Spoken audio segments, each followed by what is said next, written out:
मैं बड़ा सा चादर लपेटे खुद को रखती थी क्योंकि मैं 46 नंबर पहनती थी। मेरा जिस्म खत काट बड़ा होने की वजह से अम्मा मुझे कहीं भी बाहर आने जाने नहीं देती थी। 46 नंबर का साइज मेरी शर्मिंदगी का बास थी। लेकिन शादी हुई तो मेरे होश उड़ गए थे क्योंकि शादी की रात को लेकर मेरे दिल में बहुत सारे सवालात थे, क्योंकि जिस तरह से खुद मेरे घर वाले इतनी मुझे बातें सुनाया करते थे, तो ये सब सोचकर ही मुझे शादी से डर लगने लगा था। और जैसे ही मेरी शादी भी हुई और मेरी शादी की रात मेरा शौहर कमरे में दाखिल हुआ तो मेरे होश उड़ गए, क्योंकि रात को शौहर हाथ में मेरे दोनों पकड़कर, तुम तो बहुत ही, मेरी उम्र 13 साल थी, मेरा नाम आयशा था, मैं बहुत ही कम उम्र थी, अभी अभी ताज़ा ताज़ा जवान हो रही थी, अभी जवानी की दहलीज में कदम रख रही थी। जब मैं आईने में खुद को देखा तो मेरा नाजुक जिस्म 13 साल की उम्र में ही बहुत ही ज्यादा हसीन हो गया था। मेरे घर वाले मुझे हर वक्त डांटते रहते थे, मेरी माँ और बहन तो मेरे पीछे पड़े रहते थे और बहुत बातें सुनाया करते थे। छोटी सी उम्र में ही मैं इतना बड़ा दुपट्टा पहने घूमती फिरती थी। इतना बड़ा दुपट्टा संभालना मेरे बस में नहीं था। इतना बड़ा दुपट्टा ठीक से मुझसे उड़ा भी नहीं जाता था, हर बार इधर उधर गिर जाता था। तो मेरी अम्मी मुझे ये कहकर मारती कि तुम्हें जरा सा भी ढंग नहीं है, बेढंगी कहेगी, दुपट्टा ठीक से लिया करो, बेहया कहेगी, इतना बड़ा ढब लेके दिखाती रहती हो।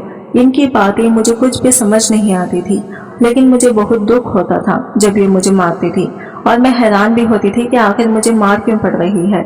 मैंने ऐसा क्या कर दिया जो आप मुझे इतना मार रहे हैं।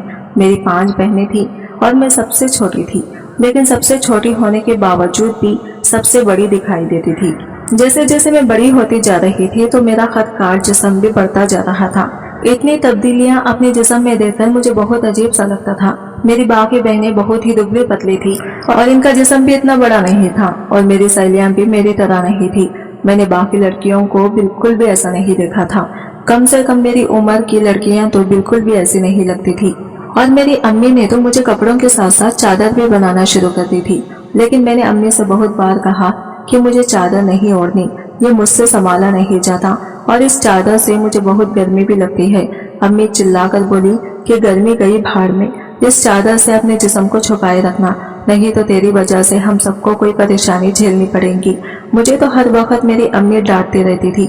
मेरी बाकी बहनों से तो वो प्यार से बात करती थी, लेकिन मुझे ही हर वक्त चिल्लाकर बात करती थी। ऐसे ही अगले दिन ईद थी और आज चांद रात थी और मेरी बहनें और अम्मी बाजार जाने का प्रोग्राम बना रही थी। मैंने अम्मी से कहा कि मैं भी चलूंगी बाजार आपके साथ, तो उन्होंने झट से कह दिया कि बिल्कुल भी नहीं, तुम घर पर ही रहना, इस वक्त बाजारों में बहुत रश रहता है, इधर उधर के सारे लफंगे लड़के बाजार आते हैं। तो मैंने भी अम्मी को जवाब दे दिया, तो मुझे क्या इन लफंगे लड़कों से, मैं थोड़ी इनसे मिलने जा रही हूँ, मैं तो बाजार घूमने के लिए जा रही हूँ और वैसे भी रश में ही मजा आता है और मैंने भी अपने लिए चूड़ियाँ और चीजें लेनी है। और झट से मेरी बहन ने कहा, अगर हम तुझे बाजार ले जाएंगे तो बाजार के सारे लड़के तेरे पीछे पड़ जाएंगे और बाकी सब लोग तुझे घूर घूर कर देखना शुरू कर देंगे और तेरी तरफ से हमें शर्मिंदगी उठानी पड़ेगी। तो घर में बैठकर आराम कर और तुझे जो भी बाजार से जरूरत की चीजें चाहिए वो हम तुझे ला कर देंगे। मुझे सिर्फ चीजों की जरूरत नहीं थी, मुझे तो बाजार घूमने का बहुत शौक था। मैं भी घर से बाहर निकलकर थोड़ा वक्त एंजॉय करना चाहती थी, लेकिन मेरी बहनें और माँ ने मुझे बाजार ले जाने से इनकार कर दिया। मैं दौड़ती हुई अपने कमरे में चली गई और फूट फूट कर रोने लगी और रोते हुए आईने के सामने खड़ी हो गई और अपने आप को गौर से देखने लगी। मेरा इसमें क्या कसूर था जो मुझे मेरे खुद के घर वाले ही इतना इनकार करते हैं। मुझे भी तो अल्लाह ने ही बनाया था। अगर मैं ऐसी थी तो बहुत से लोग भी ऐसे होते हैं जिनके साथ इस तरह के मामलात होते हैं। किसी के जिस्म में चर्बी ज्यादा होती है और कोई बहुत ही पतला होता है, किसी का कद छोटा होता है तो किसी का कद बड़ा होता है और मेरा नाजुक जिस्म इतना बड़ा था तो इसमें मेरा क्या कसूर था।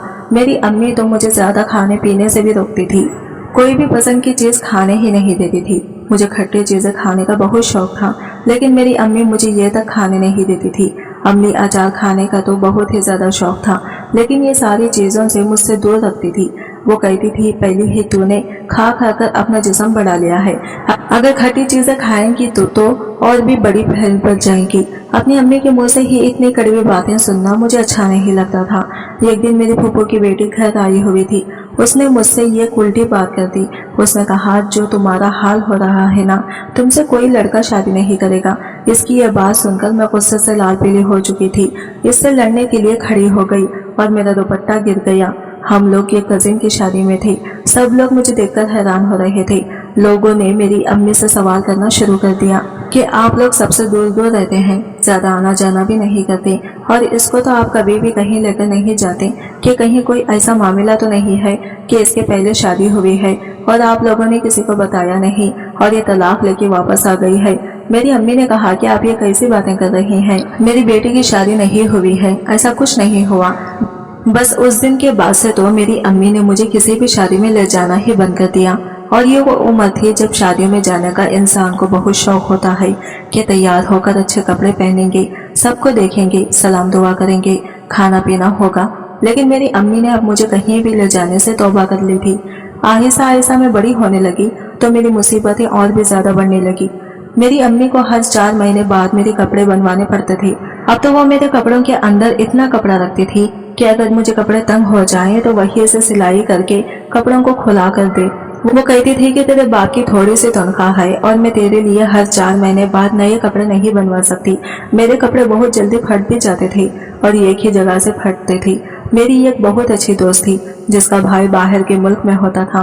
میں نے اسے اپنا مسئلہ بتایا۔ اس نے کہا کہ یہ ایک دوا ہوتی ہے، گولیاں ہوتی ہیں، ان سے یہ مسئلہ حل ہو جاتا ہے۔ اگر تو وہ گولیاں کھا لے گی تو بھی عام لڑکیوں کی طرح نارمل ہو جائے گی۔ یہ بات میرے دماغ میں بیٹھ گئی تھی کہ میں نارمل نہیں تھی۔ میں نے اسے کہہ دیا کہ وہ میری مدد کرتے، مجھے کس طرح وہ گولیاں منگوا کے دے دے، میں اسے پیسے دے دوں گی۔ یہ کہہ کر میں پرسکون ہو گئی۔ پھر 2-3 دن بعد میرے لیے ایک رشتہ آ گیا۔ امی نے مجھ سے کہا کہ تم تیار رہنا۔ یہ سن کر مجھے سمجھ میں آ گیا کہ میں اپنے گھر والوں کے پر بوجھ بن گئی ہوں اور وہ جلد از جلد مجھ سے جان چھڑوانا چاہتے تھے۔ میں خاموش ہو گئی۔ بولتی بھی تو کیا بولتی، اپنی امی سے لڑائی تو نہیں کر سکتی تھی۔ مجھے اس بات کا احساس تھا کہ وہ میری ماں ہے، لیکن وہ شاید یہ بات بھول گئی تھی کہ میں بھی ان کی اولاد ہوں، وہ بھی سب سے چھوٹی، لیکن اپنے وجود کی وجہ سے میں سب سے بڑی لگتی تھی۔ اس لیے تو گھر والے سب سے پہلے میری شادی کرانا چاہتے تھے۔ جب میرے لیے شام کو رشتے والے آئے تو میں نے کالے کپڑے پہن لیے۔ میری امی کمرے میں آئی اور مجھے دیکھا۔ میں نے کہا کہ امی کیسی لگ رہی ہوں؟ میں بہت خوبصورت لگ رہی تھی۔ انہوں نے کہا کہ یہ اس سوٹ کے ساتھ یہ دوپٹہ کیوں لیا ہے؟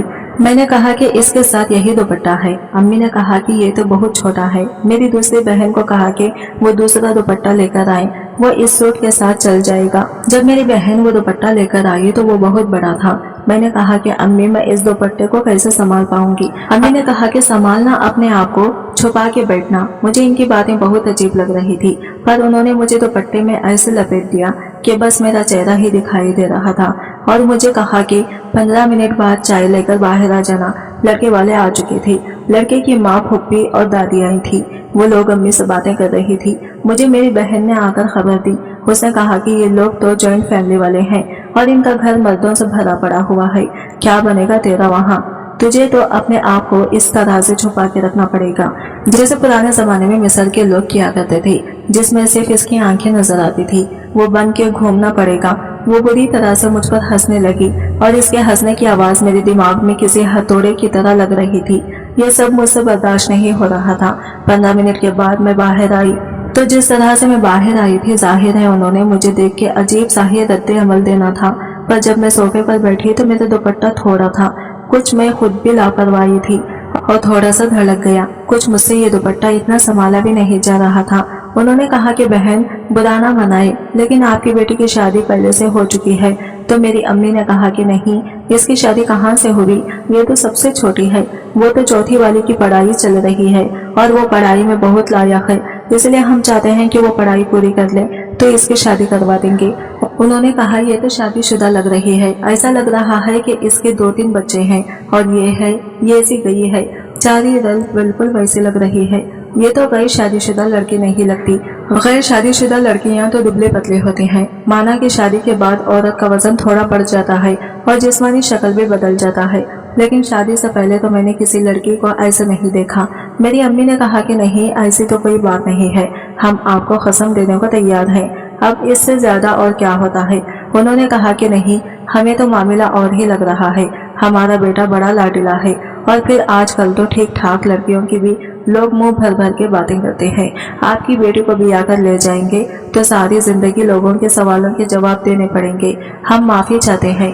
हमारे माशरे में रिश्ते से इनकार ऐसे नहीं होता। लोग कहते हैं फोन करके बाद में बता देंगे, और फोन करके कह देते हैं कि हमें आपकी बेटी पसंद नहीं आई, लेकिन उन्होंने तो मुंह पर ही इनकार कर दिया, और वो भी इतने बुरे तरीके से। वो लोग तो चले गए, पर अम्मी ने मुझे थप्पड़ से मारना शुरू कर दिया। उन्होंने कहा कि तेरे इतने सारे रिश्ते रिजेक्ट होते, लेकिन इस दफा जो बातें मुझे सुनने को मिली हैं मैं जिंदगी भर नहीं भूलूंगी। मैं एक अच्छी औरत हूँ, सारी जिंदगी एक अच्छी बीवी, एक अच्छी माँ बन के, और सिर्फ तेरी वजह से मुझे ऐसी ऐसी बातें सुनने को मिल रही हैं कि मैंने कभी भी नहीं सुनी थी। मैंने 2 दिन तक खाना नहीं खाया, लेकिन किसी ने मुझसे ये नहीं पूछा। फिर मेरी दोस्त मुझसे मिलने के लिए आई और चोरी चोरी मुझे वो दवा पकड़ा दी। इसने कहा कि तुम्हारी दवा आ गई है। मैंने कहा मुझे अब इसकी जरूरत नहीं है। वो लोग मुझे पसंद करके नहीं गए, उन्होंने शादी करने से इनकार कर दिया है। ये सुनकर मेरी दोस्त ये कहने लगी, अरे पगली, यह आखिरी रिश्ता थोड़ी था, तो तुम्हारे लिए और भी रिश्ते आएंगे, तब तक तुम ये गोलियां खाकर स्मार्ट बन जाना। फिर मेरी दोस्त चली गई। मैंने इसके सामने कुछ गोलियां एक साथ खा ली थी। फिर मैंने 2 दिन से खाना नहीं खाया था। जब बाहर निकली तो मेरी तबीयत खराब हो गई और मैं बेहोश हो गई। जब मुझे होश आया तो मैं अपने कमरे में थी। मुझे पता चल गया था शायद मैं बेहोश हो गई थी, क्योंकि मैंने खाना नहीं खाया था। चलो अब तो मेरे घर वालों को मुझ पर थोड़ा रहम आ जाएगा, क्योंकि मेरी तबीयत इतनी खराब हो गई थी कि मैं अपनी होशो हवास से ही बेगाना हो गई थी। लेकिन जैसे ही मेरी अम्मी मेरे कमरे में आई, उन्होंने मेरे मुंह पर रख के थप्पड़ मारा। मैं हैरान रह गई कि मैं बिस्तर में पड़ी थी, मेरी हालत थी। उन्होंने ये क्या भी गैर थी। उन्होंने कहा कि बेशरम, तुझे शर्म नहीं आती कि कौन से बाहर के मुल्क से तूने गोलियां मंगवाई हैं? किस किस्म की गोलियां हैं ये जिनको तू खा रही है, और इन्हीं की वजह से तेरा ये हाल हुआ है? इसका मतलब है कि तेरे इरादे कुछ और हैं। तू जानबूझकर सबको अपना आप दिखा रही है। तू सबको बताना चाहती है कि मैं बहुत खूबसूरत हूँ, मैं बड़ी मोटी ताजी लड़की हूँ। शर्म नहीं आती तुझे ये सब करते हुए? तुझसे मुझे ये उम्मीद नहीं थी। कुछ भी हो सकता था, मगर ये सब नहीं करना चाहिए था। अब तो मैं अपनी अम्मी की तरफ देख भी नहीं रही थी, बस सुसक कर रो रही थी। अम्मी ने वो गोलियां बाथरूम में फेंक दी और ऊपर से पानी बहा दिया। मैं रोने लगी, मगर अम्मी ने मुझे देखा तक नहीं और कमरे से बाहर चली गई। फिर इस बात को कई दिन गुजर गए, मगर सब घर वाले मुझसे नाराज थे। कोई मुझसे खाना भी नहीं पूछते थे, मुझसे कोई बात भी नहीं करता था। ऐसे लगता था कि मैं नफसियाती मरीजा बन गई हूँ, पागल हो गई हूँ मैं। फिर मेरे लिए एक रिश्ता आया।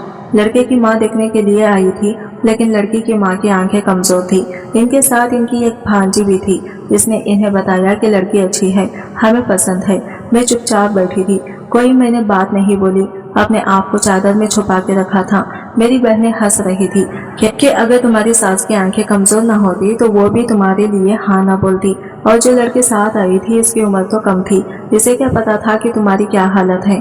अब मैं किसी भी बात का जवाब नहीं देती थी। मैंने अपने लिए लड़ना छोड़ दिया था, क्योंकि मुझे पता था कि अभी मेरे सामने एक और जंग थी। मैंने भी मुझे मेरे शौहर बातें सुनानी थी। इसने भी कहना था कि क्या तुम्हारी पहले शादी हुई है या तुम्हारे कोई बच्चे पैदा हुए हैं। मुझे सब कुछ सुनने की आदत हो गई थी। जब मेरी शादी की तैयारियां हो रही थी तो मेरे लिए कपड़े बनकर आ रहे थे। मेरी सास बहुत अच्छी थी, बहुत प्यार से बात करती थी। उन्होंने कहा कि कपड़े पहन के एक दफा देख लो। मेरी बहन के मुंह से निकल गया। इसने कहा कि अभी तो शायद पूरे आ ही जाएंगे, लेकिन बाद में तो खुले करवाने ही पड़ेंगे, शायद 1-2 हफ्ते बाद ही खुले करवाने पड़े। मेरी सास ने कहा कि ऐसी बातें क्यों कर रही हो, जरूर मजाक कर रही हो, लेकिन होने वाली दुल्हन के साथ ऐसा मजाक नहीं करते। होने वाली दुल्हन पर अल्लाह का बड़ा करम हो रहा होता है। इसकी शादी हो रही होती है जब वो रुखसत होती है, जब वो अपने घर में कदम रखती है। इस वक्त वो जो भी दुआ करे पूरी हो जाती है। इसका दिल मत दुखाओ। मेरी सास मेरी बहनों को डांट रही थी। मैं अपनी सास की बातें सुनकर खुश हो रही थी। चलो कोई तो मेरे हक में बोल रहा था। मैंने देखा तो मेरी बहन का चेहरा ऐसा हो गया जैसे किसी ने इसकी बहुत बेइज्जती करती हो। मुझे पहली बार ऐसा लगा जैसे किसी ने मेरा साथ दिया हो, लेकिन मेरी सास की नजर कमजोर थी। अगर वो मुझे किसी दिन देख लेती तो शायद वो मेरा साथ ना देती। मैंने अपने शौहर की तस्वीर देखी थी। अब मुझे डर लगने लगा, और मेरी सास ने भी मुझे बताया था कि मेरा एक ही बेटा है, वो बहुत जज्बाती है, इसे बहुत गुस्सा आता है, इसलिए मुझे ऐसी लड़की चाहिए जो सब्र कर सके। मैं बिल्कुल खामोश रही। मैं एक जिंदा लाश लग रही थी। आज मेरी शादी की रात थी। मेरा शौहर आने वाला था। मुझे मालूम था कि वो भी मुझे देखकर बुरा भला कहेगा। मुझे इसकी बात सुननी पड़ेगी, सारी जिंदगी ये सब बर्दाश्त करना पड़ेगा। जैसे ही मेरे शौहर ने कमरे में कदम रखा तो इसने अपनी शेरवानी उतारकर एक तरफ रख दी और अब वो शलवार और कमीज में था। इसने मेरा घूंघट हटाया और माशाल्लाह कहा और फिर कहा कि तुम बहुत खूबसूरत हो। मैं हैरान हुई कि ये सब कुछ मामूल के मुताबिक क्यों हो रहा है। फिर इसने मेरे सामने मुंह दिखाई का तोहफा रखा और क्या कहा कि क्या मुझे इसका तोहफा पसंद आया। मैं चुप रही। फिर इसने मुझसे बात शुरू कर दी कि हम हमेशा एक दूसरे के साथ देंगे। तुम मुझे बहुत पसंद आई हो। मुझे लगता है कि मेरी जिंदगी का बहुत अच्छी गुजरेगी। फिर शादी की पहली रात गुजर गई, अगला दिन भी आ गया। अब तक वो किसी से फोन पर बात कर रहे थे। शायद कोई इसे शादी की मुबारकबाद दे रहा था, कह रहा था कि अल्लाह ने मुझ पर बहुत करम किया है, मुझे एक बहुत अच्छी शादी मिली है, वो बहुत खूबसूरत है, मैं इससे बहुत खुश हूँ। मुझे लगता है कि मेरी ज़िंदगी बहुत अच्छी गुजर रही है। मुझे हमेशा से ऐसी बीवी का चाहिए थी जो इतनी खूबसूरत हो और बीवी पसंद की हो तो ज़िंदगी अच्छी। ये बात सुनकर गुजरती है शौहर की मैं हैरान रह गई। क्या मैं इसे इतनी पसंद आई हूँ और वह ऐसी बीवी चाहता है। शादी के 3 दिन बाद मेरी वालिदा ने हमारे लिए एक पार्टी का एहतमाम किया। मैं अपने शौहर के साथ घर में दाखिल हुई तो मेरी वालिदा ने फौरन मुझसे पूछा, तुमने कपड़े कैसे पहन रखे हैं। मैंने अम्मी से कहा कि इसकी ज़रूरत नहीं है, मैंने अच्छे कपड़े पहने हुए हैं और मेरे शौहर को ये पसंद है। अम्मी ने मुझे हैरान होकर देखा। उन्होंने कहा कि तेरा शौहर तुझे 1 हफ्ते में वापस छोड़ देगा। मैंने कहा कि 1 हफ्ते में क्या, पूरी ज़िंदगी भी नहीं छोड़ेगा। मेरे शौहर ने मेरी अम्मी को देखा तो कहा कि क्या बात है आंटी, कोई परेशानी है। उन्होंने कहा कि नहीं बेटा, हम खाना खाने बैठे तो मेरी बाकी बहनें भी मौजूद थीं। मेरे शौहर ने इनके सामने मेरी बहुत तारीफें की। इसने कहा कि जब से फरीना मेरी ज़िंदगी में आई है मेरी तो ज़िंदगी मुकम्मल हो गई है, मैं बहुत खुश हूँ। वो मेरा बहुत ख्याल रख रहा था। हम लोगों ने एक ही प्लेट में खाना खाया, फिर वो मुझे बाहर घुमाने ले गया। इसने मुझे कोई बड़ी चादर ओढ़ने का भी नहीं कहा था। इसके पास गाड़ी थी, इसने कहा कि गाड़ी में ही तो बैठना है। बहुत अच्छी तरह से पेश आ रहा था, बार बार मेरी तरफ देखकर मुस्कुराता था। मुझे मेरे कान में कोई बात कहता, फिर हम दोनों हंसते भी। मुझे फ़ोन में हमारी शादी की कोई तस्वीर दिखा था। मेरी अम्मी और मेरी बहनें ये सब कुछ देख रही थी और इनके चेहरे अजीब बने हुए थे। वो हैरान हो रही थी कि इसका शौहर तो इसे हाथ का छाला बना के रखा हुआ है और ये सब शादी के शुरू में ही नहीं हुआ था। आज हमारी शादी को 5 साल हो गए हैं और अल्हम्दुलिल्लाह मेरे 2 बच्चे हो गए हैं और आज भी मेरे शौहर का रवैया मेरे साथ वैसा ही है। हम लोग बहुत खुश हैं। शायद मर्दों को इन सारी बातों से फ़र्क नहीं पड़ता और इन्हें यही सब कुछ अच्छा लगता है।